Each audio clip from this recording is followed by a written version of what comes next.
Hitler ने इनको help करी और इन्हें कहा कि देखो, अगर आप आगे बढ़ना चाहते हो, जीतना चाहते हो, भारत जर्मनी से बहुत दूर है और जापान एक्सेस पावर है, हम लोग के साथ की पावर है। मैं जापान में बात करवा देता हूं आपकी, कुछ सिस्टम्स तय करते हैं कि मैं आपको जापान भेजता हूं यहां से और वहां से आप टीम बनाई, क्योंकि जापान आपकी मदद करेगा, जापान हम लोग के साथ का है और जापान भी अंग्रेजों के खिलाफ है। तो ये बड़ा मुस्कुराया, इनको बहुत अच्छा लगा। तो हिटलर ने इनके लिए बहुत अच्छा अरेंजमेंट किया।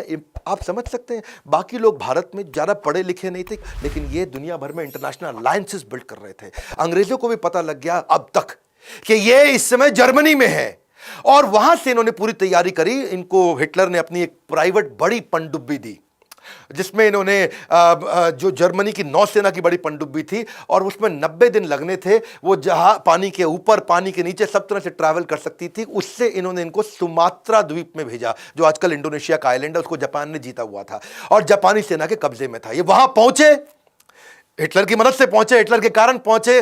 इमेजिन, हिटलर को भी इन्फ्लुएंस कर पाए। सुमात्रा से फिर ये, जो कि जापानीज आइलैंड है, अभी इंडोनेशिया के पास है, वहां से प्लेन से टोक्यो पहुंचे और वहां पहुंचने के बाद ये जानते थे कि जापान एशिया के अंदर अपना वर्चस्व के लिए लड़ाई कर रहा है। तो जापान के प्रधानमंत्री को जाके इन्होंने इन्फ्लुएंस किया। ऐसे इंटेलिजेंट लीडर्स नहीं थे जो इतने पढ़े लिखे थे, इतने इंटेलिजेंट थे। वहां जाके प्रधानमंत्री को साथ में बिठाया और उनको क्या बोला, देखिए भाई साहब, हिदेकी तोजो, एक बात समझ लीजिए कि एशिया तो एशियाई लोगों का होना चाहिए ना, एशिया में बाहर के गोरे कैसे आ गए।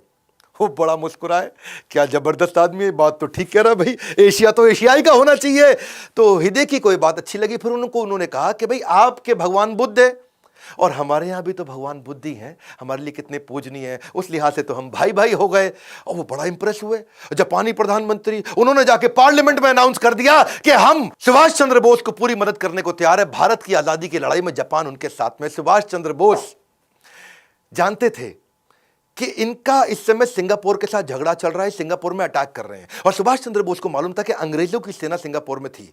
वहां 85,000 ब्रिटिश सैनिक थे, जिसमें से 45,000 तो इंडियन थे। तो इन्होंने पहले से एक योजना बना रखी थी, जिसमें जापानीज को ये मैसेज दे रहे थे कि जब तुम सिंगापुर में बम गिराओगे, वहां पर्चे फेंक दो, हर बम के साथ पर्चे फेंको ऊपर हवाई जहाज से, और हर पर्चे में लिखो, हिंदी में भी, तमिल में भी, अंग्रेजी में भी, कि तुम भारतीय कब तक अंग्रेजों का गुलाम बन के उनके साथ लड़ते रहोगे, तुम भारतीय कब तक अंग्रेजों का गुलाम। अब वहां पर जितने भी सिंगापुर में सैनिक थे जो भारतीय, वो पर्चा पढ़ लेते थे और वहां पे अंदर विद्रोह चालू हो गया। इनकी रणनीति सुभाष चंद्र बोस की, प्रधानमंत्री जापान के साथ में मिलकर काम आई। अटैक की रणनीति, इनको वहां सफलता मिली।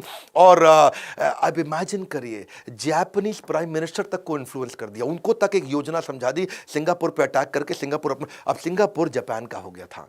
अब जैसे ही वो उनका हुआ, प्रधानमंत्री भी इनसे खुश थे।